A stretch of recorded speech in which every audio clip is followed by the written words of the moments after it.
Frederick Douglass was an escaped slave who became a prominent activist, author, and public speaker.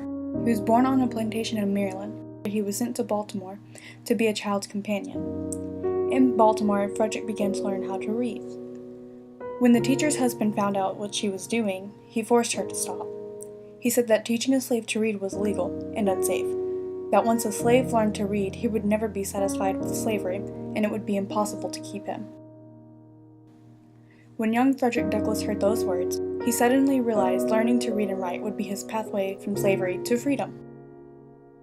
In 1845, he published his first autobiography, The Narrative of the Life of Frederick Douglass, an American Slave. It became wildly popular in the United States, selling thousands of copies.